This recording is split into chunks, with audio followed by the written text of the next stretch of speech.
Nah, ini 12 suku Israel. Sebenarnya ini yang sebelah sini 12 anak Israel. Karena belum ada Efraim dan Manasye, masih Yusuf.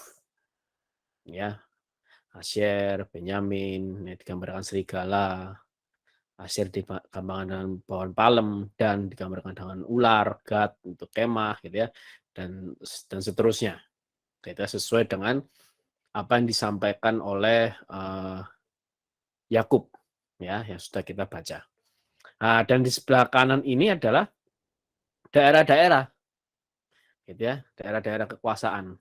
Kita bisa lihat di sini Simeon itu berada di tengah dari suku Yehuda, lalu di sini ada suku Ruben, ada Gad, ada Efraim, ada Dan, ada Manasye, ada Isakar, Naftali, Zebulon, Asyer. Gitu ya. Lewinya mana? Lewi tidak mendapat jatah tanah. Ya, Lewi tidak mendapat jatah pusaka. Ya, karena dia tersebar di seluruh suku untuk menjadi imam di setiap suku. Nah, itu tentang suku Israel. Nah, maka pertama saya mau membahas penggenapannya secara historis. Kita penggenapannya secara historis. Nah, kita coba lihat dulu. Nah, pertama Efraim dan Manasye. Ya, dikatakan begini. Nah, Yusuf memanggil Efraim dan Manasye gitu ya, dan menaruh Efraim di sebelah kiri Israel. Manasye di sebelah kanan. Dengan tujuan apa? Dengan tujuan ketika Yakub memberkati, semoga tangan kanannya Yakub berada di kepala Manasye dan tangan kiri Yakub berada di kepala Efraim. Karena memang Manasye lah anak pertama dari Yusuf. Ya, dan Efraim anak keduanya Yusuf. Gitu. Nah, tapi apa yang dilakukan oleh Israel, apa yang dilakukan oleh Yakub, dia malah menyilangkan tangannya dengan sengaja. Jadi tangan kanannya memegang kepala Efraim, tangan kirinya memegang kepala Manasye. Makanya ayat 17 Yusuf membalikkan lagi tangan bapak yang tersilang tadi. Gitu ya. Karena Manasye anak pertama. Tapi Yakub berkata, aku tahu anakku. Aku tahu. Nah, ini menarik sekali. Karena mungkin tadi yang disampaikan oleh Edu, mungkin karena Yusuf tahu bapaknya ini sudah kabur matanya. Jadi siapa tahu bapaknya salah. Tapi ternyata bapaknya sengaja. Gitu. Nah, dalam kasus ini ada hal yang menarik sebenarnya. Jadi kita bisa pelajari dalam kebudayaan Israel, kebudayaan Timur Tengah, kebudayaan Timur Dekat, Near East, tangan sebelah kanan itu posisi kehormatan. Ya, jadi sebelah kanan itu posisi kehormatan. Gitu. Nah, kalau kita mengerti ini, maka kita akan mengerti apa yang Tuhan Yesus katakan. Gitu ya, bahwa dia akan naik ke surga dan duduk di sebelah kanan Bapa. Nah, ketika Yesus mengatakan dia akan duduk di sebelah kanan Bapa, itu bukan berarti di surga ada 2 kursi atau 3 kursi gitu ya. Kursi pertama untuk Bapa, kursi kedua untuk Putra, kursi ketiga untuk Roh Kudus, enggak.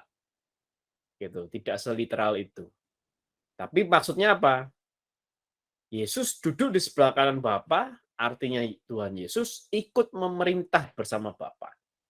Artinya Tuhan Yesus mendapat posisi kehormatan di sorga, ikut memerintah sorga, ikut memerintah bumi bersama dengan Bapa. Itu posisi sebelah kanan. Gitu ya. Sama seperti Bait Allah dan Istana Daud, Istana Salomo, istana kerajaan. Gitu ya. Istana kerajaan Salomo itu berada di sebelah kanannya Bait Allah. Gitu ya. Jadi istana kerajaan Salomo itu berada di sebelah kanannya Bait Allah. Itu menunjukkan apa? Posisi kehormatan.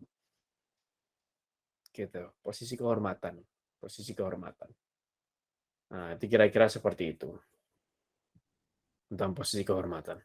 Nah, di sini kita baca nampaknya Yakub dengan sengaja ketika Efraim dan Manasye datang, Yakub dengan sengaja memang memilih Efraim lebih dulu. Menganggap Efraim lebih sulung daripada Manasye, padahal faktanya Manasye yang sulung. Tapi sebenarnya kalau kita pelajari lagi, ini nggak semerta-merta Yakub seperti itu. Sebenarnya kalau kita baca ayat-ayat awal kita sudah tahu, ya.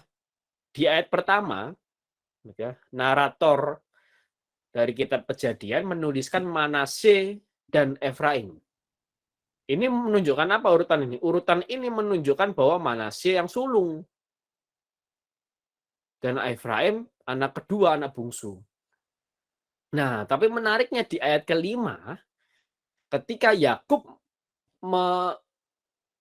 mengatakan Efraim dan Manasye, gitu kan? Yakub lebih dahulu menyebut Efraim.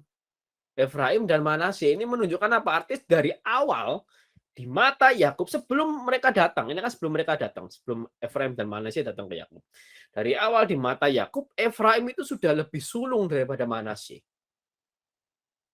Nah, seperti ini Ruben dan Simeon. Nah, ini fakta, memang Ruben anak pertama. Ya, Simeon yang kemudian gitu. Nah, dalam kasus ini jadi dari awal Yakub sudah mengerti ini sebelum mereka datang. Jadi sudah dari awal ya Yakub meniati ini. Nah, ini sedikit tips ya untuk kita baca kitab suci supaya lebih menarik gitu ya. Kalau kita baca kitab suci, baca Alkitab, urutan nama ini penting. Ya, seperti yang tadi saya sampaikan. Ya. Narator kitab Kejadian mengatakan Manasye dan Efraim menunjukkan fakta bahwa memang Manasye adalah anak sulung. Tapi Yakub mengatakan Efraim dan Manasye menunjukkan bahwa Yakub di mata Yakub Efraim yang sulung.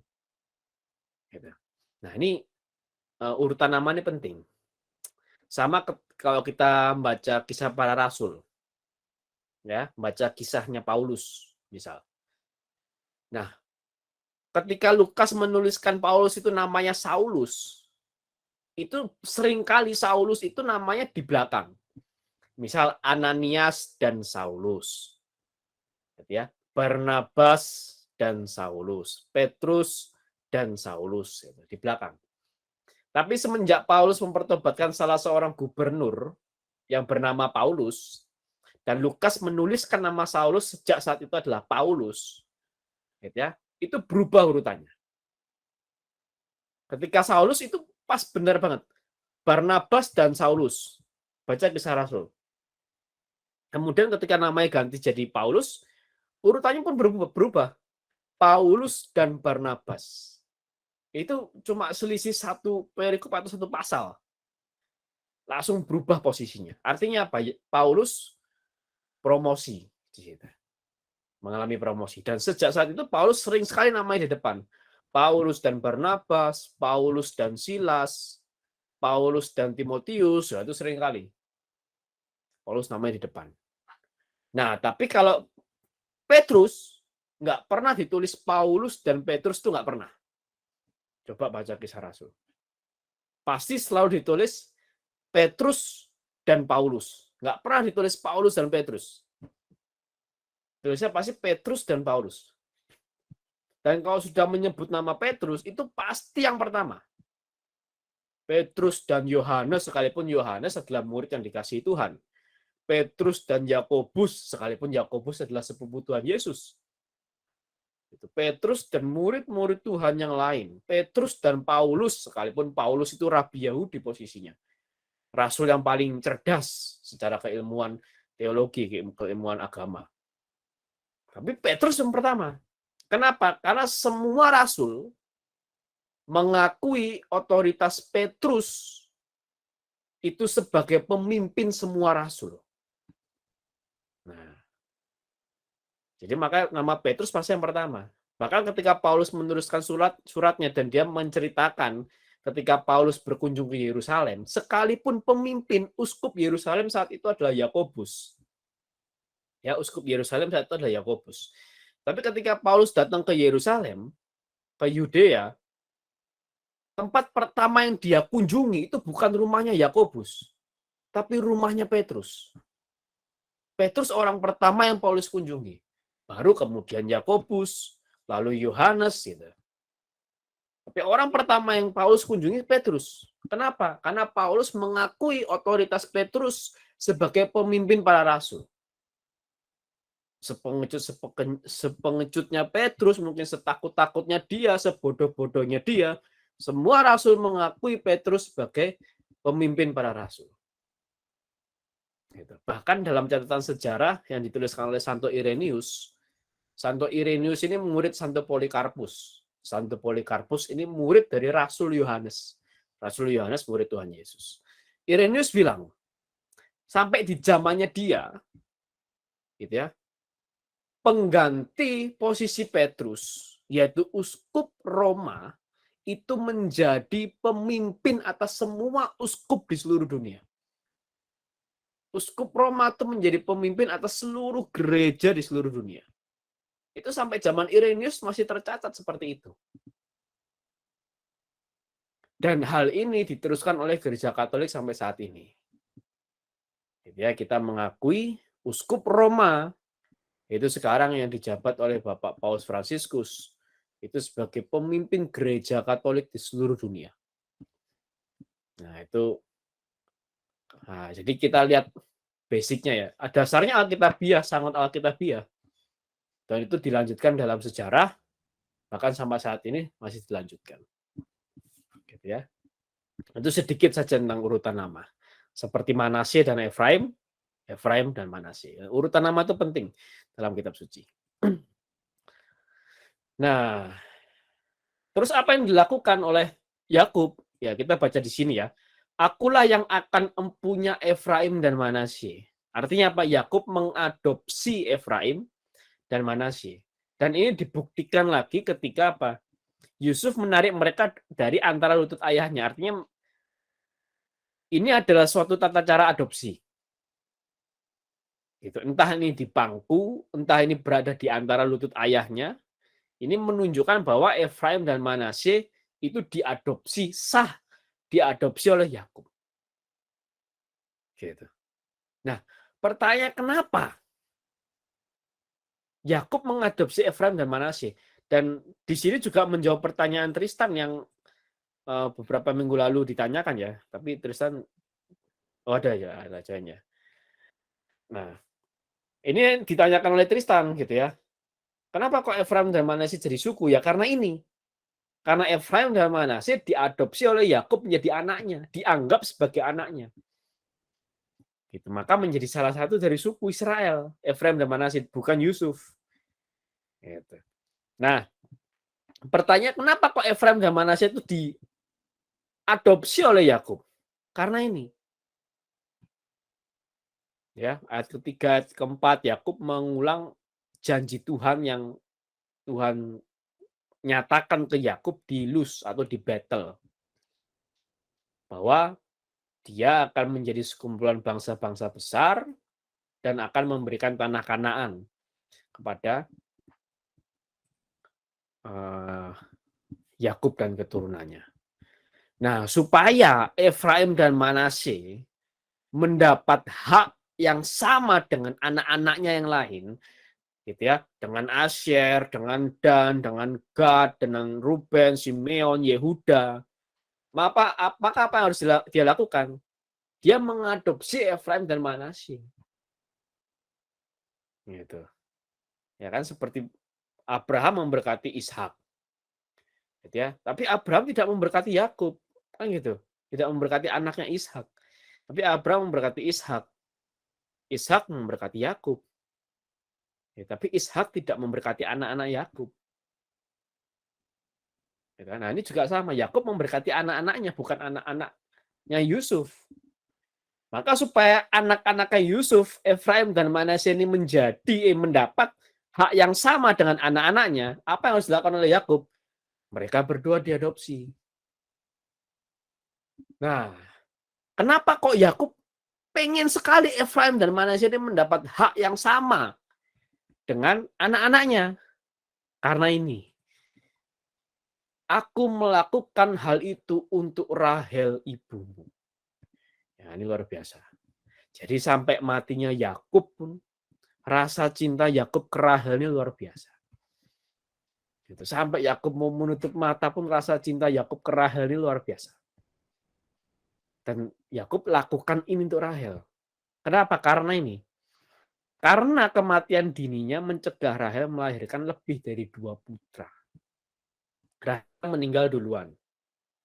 Gitu ya. Meninggal duluan Rahel. Dan hanya melahirkan Yusuf dan Benyamin. Nah, salah satu cara untuk mengangkat derajat Rahel, karena saat itu kita tahu, makin banyak anak, makin terhormat. Kan itu kok istri begitu.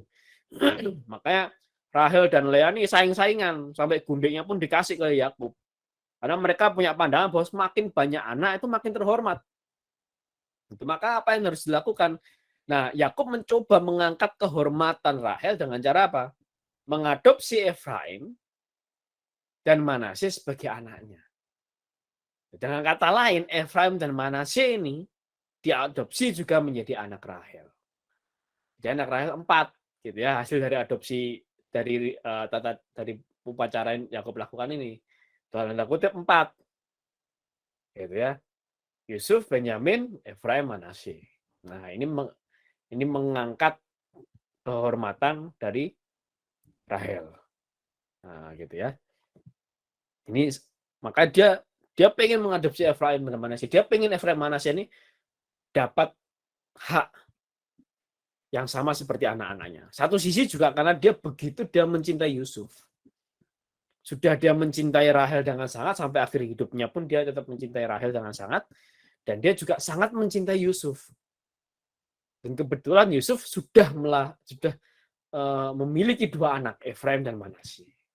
Maka 2 anak inilah yang diangkat menjadi anaknya Yakub.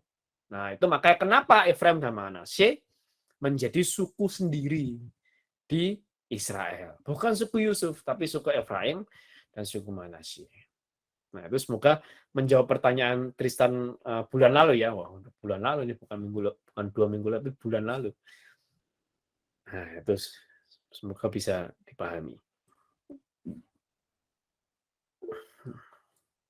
Ya, puji Tuhan. Nah, lalu penggenapannya apa? Nah, penggenapannya ini. Jadi keturunan, ya kan, ini Efraim diberkati sebagai anak sulung dari Manasye, daripada Manasye. Tapi dua-duanya mendapat berkat. Nah, penggenapannya apa? Penggenapannya ini, yaitu ketika keturunan Efraim yaitu Yerobeam itu menjadi raja Israel. Sekalipun itu karena hasil dari pemberontakan Yerobeam atas Rehabeam, raja Yehuda saat itu. Ya, tapi Yerobeam menjadi raja atas 10 suku Israel. Jadi yang Bang Ambo bilang ada kerajaan Yehuda dan kerajaan Israel Utara. Yehuda di selatan, Israel Utara ya di utara. Gitu. Dan juga Yosua yang akan mengantarkan bangsa Israel masuk ke tanah Kanaan itu berasal dari keturunan Efraim. Gitu. Dan Yosua ini, wah ini kental sekali figur Kristusnya. Nanti kita masuk kitab Yosua kita akan bahas ini. Ya, itu penggenapannya atas Efraim. Nah, sedangkan suku Manasye seperti apa? Dikatakan bahwa ya dia menjadi bangsa yang besar juga gitu. Tapi kita lihat nih, suku Manasye terbagi dan memiliki wilayah yang luas di kedua sisi Sungai Yordan. Tepat di sebelah utara yang jatuh ke wilayah Efraim dan Gad. Jadi Manasye terpisah menjadi 2. Nah, ini ya yang tadi saya katakan bahwa keturunan Efraim pernah menjadi raja Israel. Di satu Raja-Raja 11 ayat 26. Namanya Yerobeam. Nah, itu ya. Itu penggenapannya. Nah, ini kita masuk ke pengenapan ini habis nih ya. Ke suku Ruben dan seterusnya ya. Bahwa semoga tidak membosankan. Nah, Ruben. Nah, ini. Ya, ini kalau kita baca kalimat ayat 3 ini pilu sekali. Ruben, engkaulah anak sulungku, kekuatanku, permulaan kegagahanku. Engkaulah yang terutama dalam keluhuranku, yang terutama dalam kesanggupanku. Engkau membual sebagai air, tidak lagi yang terutama. Sebab engkau telah menaiki tempat tidur ayam. Jadi kalau kita membaca ini, Yakub itu bukan marah ke Ruben, sedih. Yakub mau bilang, Ruben, kamu tuh yang sulung. Gitu. Yakub mau bilang itu. Kamu yang harusnya kamu dapat hak kesulungan. Itu hilang karena kelakuanmu ini. Ini sedih sekali sebenarnya dua ayat ini. Ini bukan tidak menurut saya tidak menampakkan kemarahan Yakub. Kalau kita cuma baca ayat 4 aja mungkin kelihatan Yakub marah gitu ya. Tapi kalau kita baca kesatuan 3 dan 4 ini sedih sekali Yakub sebenarnya sebagai bapak. Jadi ya, nah ini kita tahu karena apa? Ruben pernah tidur dengan gundik Yakub dalam Kejadian 35 ayat 22. Nah, dan pengenapannya apa? Suku Ruben menetap di daerah antara Moab dan Amon. Dan tidak dapat menggantikan tetangganya lebih kuat. Jadi dia dihimpit dengan dua bangsa yang kuat. Terus apalagi dia dikecam karena tidak membantu suku-suku utara. Terus apalagi dalam Ulangan 3:36 jumlahnya sangat berkurang. Ini penggenapan atas menurut saya bukan kutuk ya, tapi kesedihan Yakub atas Ruben. Nubuatan Yakub atas Ruben. Gitu ya. Dan yang lebih nyesek lagi itu ini. Harusnya, nah ini kita baca yang bawah dulu ya. Harusnya Ruben itu dapat 3 hal. Porsi ganda, double portion, raja atau penguasa, dan imamat. Tapi ketiga ini hilang seketika. Porsi ganda atau double portion diterima oleh Yusuf, itu ketika dia tergenapi ketika dia menjadi pemimpin di Mesir dan dia menikahi anak imam, dan tergenapi juga ketika 2 anaknya menjadi suku. Double portion, porsi ganda. Terus kerajaan diberikan kepada Yehuda dan imamat diberikan kepada Lewi. Wah, ini menyedihkan sekali menurut saya. Dia kehilangan banyak, Ruben kehilangan banyak. Karena kesalahannya ini. Gitu ya. Imamat diberikan kepada keturunan Lewi. Kekuasaan agung sebagian untuk Yusuf. Sebagian untuk keturunan Yehuda. Dia ini kehilangan sekali Ruben. Nah, itu tentang Ruben. Ya. Kita baca lagi. Simeon dan Lewi. Kita lihat ya. Ini masih saudara bermasalah ini. Simon dan Lewi bersaudara, senjata mereka alat kekerasan. Ini Yakub mengingat ketika Simon dan Lewi itu menghabisi Sikem karena memperkosa adiknya, yaitu Dina. Satu anak perempuan Yakub itu ya, Dina. Diperkosa oleh pangeran anak dari Raja Sikem. Akhirnya nggak terima, satu kota dihabisi sama Simon dan Lewi. Dan nubuatannya apa? Aku akan membagi bagian mereka di antara anak-anak Yakub, menyerahkan mereka di antara anak-anak Israel. Dan itu tergenapi. Kalau menurut saya, tadi yang kata Kopiter katanya suku Dan yang hilang ya. Tapi kalau saya baca di sini, suku Simeon yang hilang. Suku Simeon tidak ada dalam berkat Hakim-Hakim 5 ataupun berkat Musa di Ulangan 33. Nggak ada suku Simeon. Jadi suku Simeon menghilang lebih awal. Dan suku Simeon lebih awal diserap oleh Yehuda yang lebih kuat. Maka tadi saya tampilkan peta. Nah, peta ini. Nah, Simeon itu di tengah-tengah Yehuda dan ini hilang sudah. Dan nyampur sama Yehuda. Udah hilang dia di tengah-tengah sini.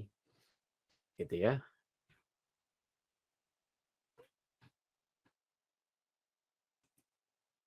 Nah, ini. Nah, Lewi tidak memiliki pembagian sama. Itu berada di antara orang-orang Israel. Nah, ini menarik nih. Orang Lewi memperoleh berkat karena semangat mereka yang luar biasa. Itu kapan? Karena siapa? Karena Pinehas. Gitu. Karena Pinehas itu mengubah nasib suku Lewi. Akhirnya jabatan imamat itu dipegang kuat oleh Pinehas. Sudah dipegang oleh Harun sebenarnya. Cuma dipegang lebih kuat lagi ketika oleh Pinehas. Pinehas bin Eleazar. Gitu. Nah itu. Sedangkan Simeon nggak ada sudah. Tapi sebenarnya Simeon dia tidak diingat oleh Musa maksudnya. Nah, itu pengenapannya. Lalu Yehuda, itu yang Pak Anton sampaikan ya, bahwa Yehuda inilah lahir Mesias. Gitu ya. Mulai dari gambar singa yang mungkin dari Yehuda itu melambangkan periode Daud, gitu karena Daud keturunan Yehuda. Lalu kita juga baca bagaimana Daud dan Salomo pun menjadi teror bagi bangsa-bangsa. Lalu ya Mesias yang akan termasuk di antara keturunan Yehuda. Itu saya kira jelas ya. Nah, terus ini menarik nih, ini menarik. Ini menarik. Tongkat kerajaan tidak akan beranjak dari Yehuda ataupun lambang pemerintahan dari antara kakinya sampai dia datang yang berhak atasnya. Ya, coba baca lagi ya. Tongkat kerajaan tidak akan beranjak dari Yehuda ataupun lambang pemerintahan dari antara kakinya sampai dia datang yang berhak atasnya. Artinya apa? Ketika dia datang yang berhak atasnya, itu datang yang berhak atas tongkat kerajaan Yehuda itu datang, di saat itulah tongkat kerajaan Yehuda beranjak dari Yehuda. Saya ulangi ya. Artinya apa? Ketika dia yang berhak itu sudah datang, di saat itulah tongkat kerajaan Yehuda beranjak dari Yehuda. Ya, maka dikatakan ini semua orang Yahudi kuno setuju dengan orang Kristen bahwa itu ayat 10 ini berisi nubuatan tentang Mesias dan menunjukkan periode kedatangannya. Nah, ini menarik, padahal satu ayat.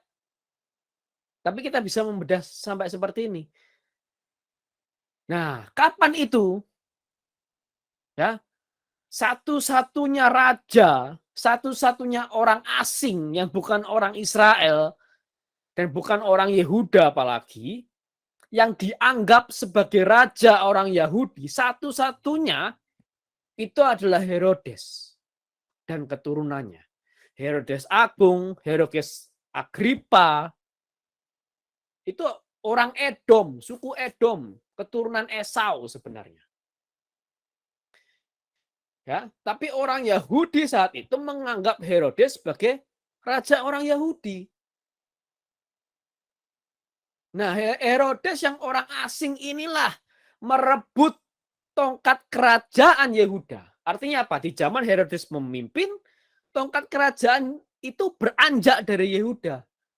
Maka di zaman itulah Mesias yang berhak atasnya itu datang. Nah, itu maksudnya begitu nubuatannya. Jadi dari sini kita tahu kapan Mesias itu datang. Ketika Herodes memimpin orang Yahudi. Ketika Herodes yang adalah bangsa asing menjadi raja atas orang Yahudi. Nah, di sana. Dan kita tahu ketika Herodes memimpin jadi raja orang Yahudi, siapa yang lahir di sana? Tuhan kita, junjungan kita, yang kita sembah, yang kita muliakan, Tuhan Yesus Kristus lahir saat itu. Dia yang berhak atasnya, Sang Mesias, Sang Kristus lahir saat itu. Dan tepat di saat itulah tongkat kerajaan beranjak dari Yehuda. Orang Yahudi mengakui bangsa lain sebagai raja mereka. Wah, ini bagus sekali menurut saya. Nah, ini kira-kira lengkapnya di sini, gitu ya. Lengkapnya di sini, teman-teman bisa baca nanti secara sekilas. Ini kan juga saya bagikan PDF-nya ya. Slide sama PDF kan saya bagikan linknya, nanti teman-teman bisa baca lagi. Ini di sini. Nah, itu menarik. Jadi nubuat tentang Yehuda ini bukan hanya sekedar Mesias yang akan lahir dari keturunan Yehuda, tapi kapannya pun sudah dinubuatkan.